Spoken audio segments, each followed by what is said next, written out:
exploring the mysteries of life and the cosmos with an overwhelming desire to uncover buried truth, discovering whether or not human beings purposefully manipulated the world or something more spiritual has happened or is happening. Researching a wide range of topics such as conspiracies, religion, spirituality, science, health, and history. Apple of Perception delves into the beyond, where nothing is off limits. This is Apple of Perception podcast. If the world is an enigma, then everyone is either telling their own truths and or we're all pathological liars. Because everything is consciousness, choice dictates reality, and the truth is within. Recording in Niagara Falls, New York, I am Joseph Edward Vinay, a self-educated eccentric whom is too humble to create a curriculum vitae. I am most inspired by our unique human ability to choose. I believe it is through our chosen expectations, thoughts, hopes, ideas, and attitudes that we manipulate the world around and within us, for better or for worse. Throughout the beginning phase of this podcast, I will be reading to you chapter by chapter my book, Apple of Perception. It is a journey through metaphysics, philosophy, and comparative religion that portrays a grand illustration of the spiritual foundation of our physical world. It focuses on spiritual growth and follows the light upon the path towards enlightenment. It compares and contrasts the mythos throughout the ages and bypasses the fallacies of modern science in attempts to determine everything in reality to be telling the same story. A life lesson that involves a falling away from God, and it also proposes how we can unveil the secrets to help us find our own way back. It is my personal philosophy, occult information, and a self-help book, and you get this knowledge for free just by listening to it right here on the Apple of Perception podcast. This work is dedicated to my firstborn son, Quinlan, so that what little of life's mysteries I have unlocked, you can build upon. The author's preface. Apple of Perception illustrates what I've discovered on my journey through life and my coming to understand what it is all about.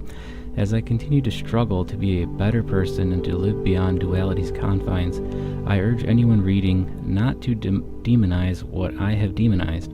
Learn, as I did, that the process of moving through life is a process rooted in identifying our world through a veil of polarities.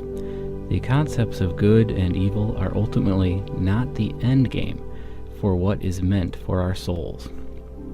My motivation to seek out this knowledge came when the woman I loved was dying.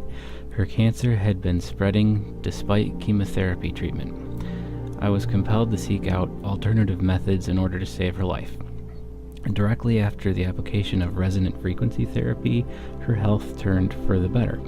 We thought at the time that the alternative therapy had been the miracle cure that she needed. Over time, I have come to learn what the real cure-all was. It was what had changed inside of her mind.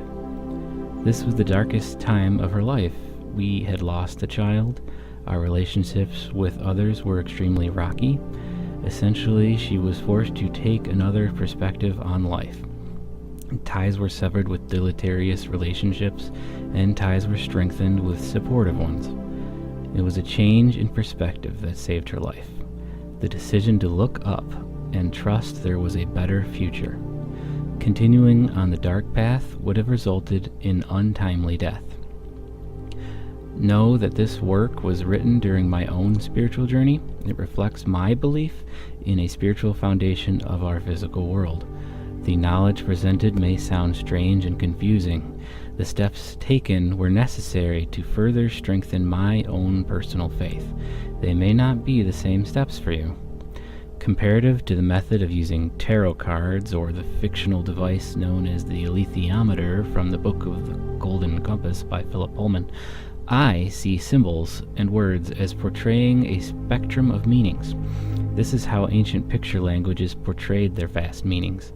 Most look at things only to have one meaning, and possibly a different meaning to someone else. I see it differently. I have come to understand that when presented with anything in life, that one must learn to look within, to discern the truth of which is presented. This work also focuses on gnosis, enlightenment, ascension, apotheosis, etc. I use the terms almost synonymously and compare and contrast mythos throughout the ages to all be telling the same story, a life lesson that involves a falling away from God and hidden meanings within allegories, which help us find our way back. It is a wisdom that cannot be taught, and a concept that cannot be explained in any earthly way. Yet, like all false prophets that have come before me, I aim to try. Perhaps what I present will spark a fire in the heart of the true prophet within yourself. Part 1. Weird. Weird, pronounced like the English word weird, but spelled W-Y-R-D, is a Norse and Anglo-Saxon word. It refers to the energy that makes up the universe and is said to be connected by a weave of intricate strands. It holds our fates and our destiny. Weird is said to be woven into the physical world by three sisters called the Norns, who are responsible for shaping our everyday lives. Their names are Urdur, Verdandi, and Skuld, which mean that which has become, that which is in the process of becoming, and that which should be. This weird energy is compiled from energies from our past, present, and future. All thoughts, actions, and words produced by every human being throughout history contribute to the weird. It is an energy that flows forth from every person in the world. Every day it works to shape destiny based on the choices we all make. Each individual contributes to weird, and all our lives are connected by its web of fate. Chapter 1. Crossroads. An introduction to the unseen. It is the goal of the sciences and lifelong search of many to understand what creates and maintains all that is. The journey always starts off as a mental endeavor to interpret the physical world. However, the end result of this winding staircase is an ontological shift. Reality and the way things work. It is easier to understand these things once we accept and acknowledge things we've chosen to overlook. Of course, once we broaden our perception and we ultimately acknowledge how little we know at all, eventually, each and every one of us will come to understand that the true seat of power that forges and holds reality in place resides inside ourselves. Throughout this work are many interpretations of what is generally referred to as quantum physics. They are brought forward for the purpose of relating science to our true spiritual reality. Various descriptions and comparisons will be offered to prove that there is an unseen force that sparks all matter into existence, that quantum fields come first and come together to form into particles. In this path of understanding, the unknown spiritual foundation of our physical world, it is necessary to build a belief structure that shows how physical reality follows unseen energy back to its source. To prematurely disappoint the atheist, be informed that without acknowledging the unseen, you will understand naught and will perpetually undergo many hardships. The truth behind the aspects of what most call God, reality, and the way things work is not written on paper, but in our hearts. And it, like other works of fire, is perceived as incomprehensive babble until one is spiritually prepared to bask in its brilliance. If the light does not shine upon you, then realize that this is a choice to step into it. Perhaps you find comfort in not perceiving the clockwork of heaven. In that case, you may not be meant to see behind the curtain. In truth, none are atheist. Even an agnostic searches for the divine cause of all things through science. This unseen force has a way of calling us all home. For those that wish to press on, know that you have taken a very big step. You have made a choice and petitioned a prayer. If not, then none of this will make any sense. Allow yourself a certain degree of humility, and understanding will come. With it, perhaps you can do great things with the groundwork laid out within this work. It may be that these written words, or spoken, are trivial in nature and closer to babble than comprehension. What is presented here are ideas, concepts, translated and compared to those with similar perceptions. All of mankind will eventually come to recognize the face of God regardless of the interpretation. It is expected that each of us will do so in our own way. So take from this tome, this audio file, what you can, and hopefully you can begin to see the unseen. We will start by reviewing what we know from the ground up, from hell to the heavens, explaining the dance of what we call subatomic particles, and how they only reflect the great works from above. We will begin with the confinement of perception under the microscope, looking downward. Think for a moment that there are indeed portions of the microscopic atom other than what we know of, not just the electrons, neutrons, protons, or what modern science has broken down to the various phantom particles, but the reality of it is, visible light itself is only a small portion of frequencies that we can perceive. Ergo, looking at the atom, we can only see the small part of it that is within the measurable spectrums. The subatomic particles are the smallest of things that we can measure with our tools, but that doesn't mean that they are a finite point of existence. Particles don't just emanate magnetic fields and hold each other in place with fields emanated by each other, but in fact are sparked into existence by the intermingling of those fields. We must get past that barrier of perception and understand why things appear the way they do in the first place. Subatomic particles are perceived because they emit energy, perceived and measurable electromagnetic field waveforms. What we should realize is that unseen charge comes first and begets what we call electromagnetic field waves. We have to redefine what exactly a wave is. We need to propose better definitions for its origin of unseen charge, such as immeasurable electromagnetic plasma waves, maybe dark energy, ether, or the Word of God. Whatever. There should be a term that defines a potential to create all different frequencies, densities, and vibrations. Since it comes first and begets all things, it must also be revered for allowing all possibilities. So it therefore should not exist only within the visible or any observable spectrum. The unseen charge that propagates our observable electromagnetic field waves is out of sync with our physical reality. It is of varying hyperdimensional quality. This makes it clear that the movement of subatomic particles or anything on the observable spectrum on our density or dimensional paradigm does not supply all of the unseen source that causes the existence of fields, atomic or subatomic structures.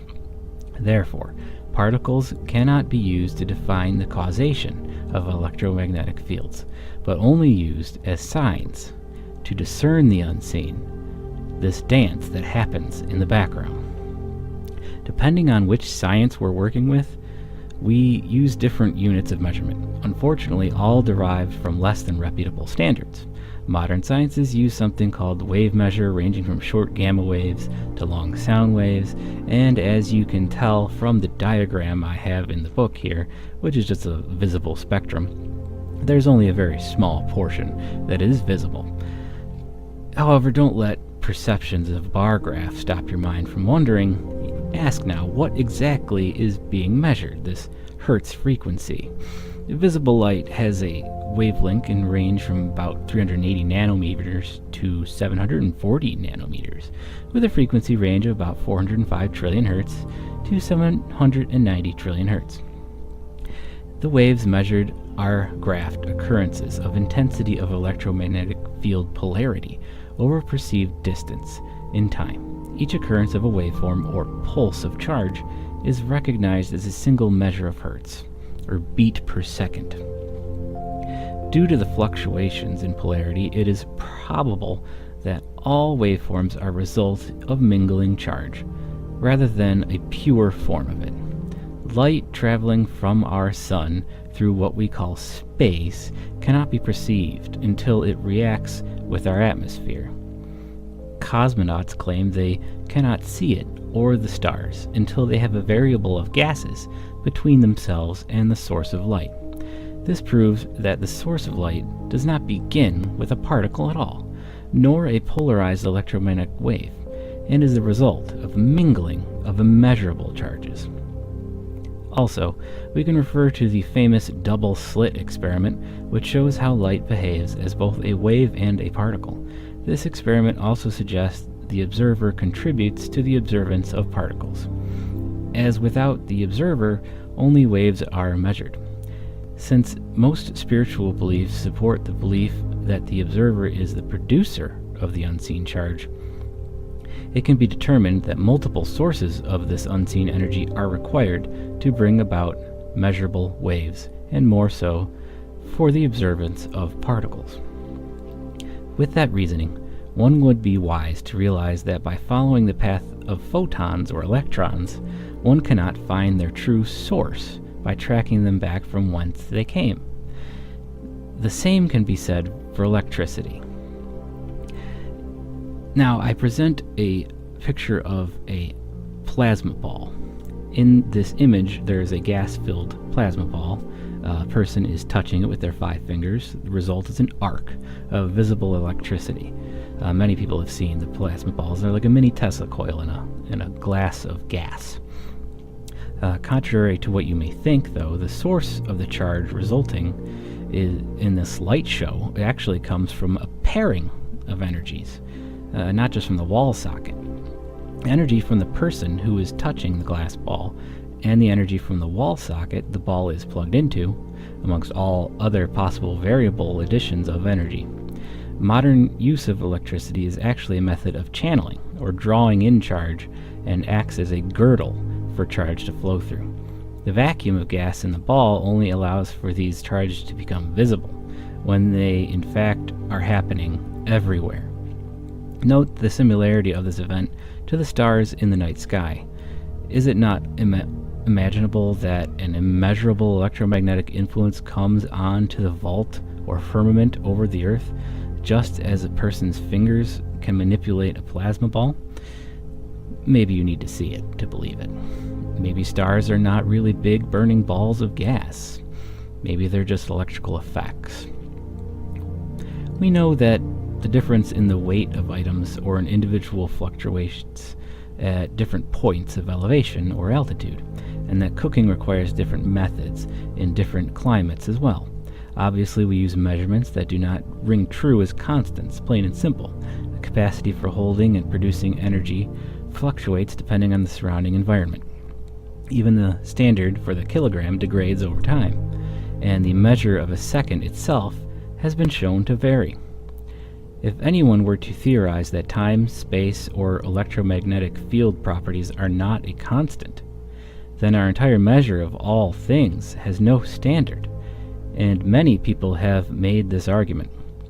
Perceived light and sound could be on the same thread of gamma rays at a higher level above our heads, transmuted through what we call our atmosphere. If light can be refracted through the surface of water, then why not through Earth's atmosphere, which gradually increases in density? Would not that provide a transmutation of electromagnetic waveforms? Transmutation is indeed possible, and it's happening around us all the time. What exactly is transmutation? Transmutation is the variation of frequency or vibration of charge as it travels across space and time. It also varies in its dimensional density due to collapsing waveforms. This happens everywhere and is unseen and immeasurable. It is coded on every physical substance on Earth in the formation of their elements. For instance, a protein strand is a girdle of charge that varies in frequency from low on one end to high on the other. It successfully transmutes unseen charge. Though, you will never hear that from any reputable scientists. No doctor can tell you the true significance of the collagen strand that makes up your bone structure. They do tell you, though, that proteins provide energy, but they don't really know why. Transmutation remains an impossibility to modern science. yet it remains to be one of the biggest factors of our lives. Modern physics is now noting that atomic structures are the result of phase conjugation of electromagnetic waves, yet they propose it is the mingling of immeasurable waveforms only. What is the phase conjugation? It is the combination of charges funneled towards one another, resulting in the presence of a physical substance, particles, and matter. This is exactly what happens to form all physical structures. New technologies revolving around phase conjugation claim to employ the use of three-dimensional holograms. Multiple frequencies are aimed at a single location to bring about these effects. This is one step towards unlocking the science fiction hard light technology, like that used on the holodeck in Star Trek. In another image, it shows multiple waveforms spiraling into a nucleus, the same conjugate theory that I discussed. The theory is that charge transmutes conically, meeting up with another transmuted form of charge to form an unending amount of possibilities in the center. Charge theoretically fizzles into every possible variance in the nucleus and ultimately fizzles back out the other end, and vice versa, depending on your perception of spacetime. It's a chicken-egg scenario surrounded in a black hole or a soul, whatever you want to call it. The nucleus of phase conjugation and the nucleus of a singularity are one and the same. Atomic particles are results of phase conjugation, unseen charges begetting matter, as are entire galaxies, and heavenly bodies the result of this process. They too reflect measurable waveforms of conical charges meeting up. This is what has been called a church, a chakra, a cup, many things. A research group called the Thunderbolts are now catching up to this concept with their research on the topic of sonoluminescence. This is the excitation of orbs of light by sound waves. Experiments bringing them into existence are dubbed star in a jar. All this discovery comes decades after the discovery of muons in 1936. Muons being the name for large electrons, which too were excited into existence under specific circumstances. What is logically represented here is the constant rediscovery of concepts, a trait the fallen nature of man has, and he is always doomed to repeat things. Going back to the plasma ball idea of how transmutation of charge can be affecting us on Earth, due to the unique capacitance of these devices, we are able to witness events that are happening all around us, yet we cannot see them. There are red sprites, which form in conical dendrites, siphoning into blue arcs of the miniature lightning bolts. This too is a transmutation of charge. It changes again under the dome of light formed around the torus in the middle of the globe, which sets upon a miniature Tesla coil. Tesla coils are designed as transformer coils, transmuting frequency of alternating current from low to high, or again vice versa, because unseen source energy comes from every angle. This event shows the relationship our Earth has with all the heavenly bodies and the reality behind the aspects of astrology.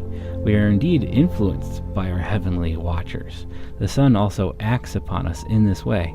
Such charge emanating from them has also been referred to biblically as water or grace from heaven above. These heavenly waters have been referred to as invisible electromagnetic plasma, etheric energy, dark energy, the Word of God, etc. These sources are to be accounted for, but they are not the only sources of this immeasurable energy. If standard units of measurement are based on a particular space-time attribute unique to the environment on Earth, and according to Einstein, space-time itself transmutes miles above our heads, then the heavens themselves are a magnificent light show influenced by sources that are not properly measurable here on Earth. Any true details discerning celestial bodies has to be from sources who have been to these sources to measure their true energies within their own environments. Just as one at the bottom of a canyon cannot properly perceive the acoustics of a person shouting from the top, we cannot perceive the true form of what lies above the Earth. So, we've successfully broadened our spectrum of understanding. We look under the microscope and see infinity, and we look through the telescope and we see infinity. Now we realize there is an unending web of charge that attaches all of it together. Knowing that all things are connected, we can now begin to answer other questions as to why and how this happens by looking back at the original teachings to mankind. We can find these answers written in hieroglyphs on ancient stone ruins, coded throughout allegory in the Bible, Torah, Quran, and in other works of fire, painted on cave walls, etc. It's possible that mankind knew the truth long ago and wrote it down in cave walls, books like the Vedas, and the Bible, etc. Moses himself is a variation of an older Sumerian character, and even the mythos of ancient Sumer is rumored to come from a much older antediluvian culture. The secrets to reality and the way things work are coded in every religion and aspect of spirituality throughout history, and in the observable sciences as well. Any view that takes us beyond the limit of what hangs with us on the crossroads of perception and allows us to see a piece of what lies beyond the firmament of heaven is worthy of praise to He who sits upon the high seat. According to these ancient teachings, we learn that the Lord of hosts indeed works to fill every one of our cups on a constant basis, and whatever we transmute that gift into emanates outward. Every thought and action is a prayer. Physical reality manifests due to charges of energy received from unseen sources. It seems only fitting that we should take responsibility for our every deed, as according to the ancients, it works quite literally to shape the world we live in. All matter is a conjugation of unseen energy, and the human soul of the observer is tethered to these sources, causing this conjugation. The link between man and the source energy allows for free will and subjects our physical bodies to what is forged within the creation. It is essentially a conscious web that we all hang upon, an invisible tree of life that bears visible fruit. Once comprehended, one will realize that research in all fields of science will need redefinition, not necessarily recalculation, but a need to reattribute cause and effect in experimentation. If we acknowledge all the variables of our earthly capacitance, then our science should reflect their influence. We must take into account the elements composing the capacity in which reactions take place, and relate the difference in behavior under radio frequency shielding and other variations of capacity. We must record the times and positions on the Earth the experiments take place, as well as Earth's astronomical position in the universe. Every scientific experiment should compose triple-blind tests where multiple observers are aware, unaware, and convinced to believe lies about the variables. We must also record the feelings and expectations of all those involved in an experiment and the opinion of the general population. Knowing all the aspects behind Earth's and our physical body's capacitance, we will then recognize the influence of all the celestial and internal heavens. We can also discern the many signs, like horoscopes, with a link behind density of one's bone structure reflecting an overall status of health. If you choose to open the door of your mind, you will see what lies beyond the limits of perception, and begin to trace back to the unseen weird of God. Remember, you can support this program by purchasing a copy of Apple of Perception by J.E. Venne, that's Venne. It is available as of February 2019 on Kindle and paperback through Amazon. Our next chapter will include the origin of these invisible energies, and we'll be covering frequencies, alchemy, word, faith, arcanum, gnosis, tesseract, rebirth, apotheosis, and method, so you can apply this knowledge to your life. Until next time, I am Joseph Edward Venne. Take it easy and be excellent to each other.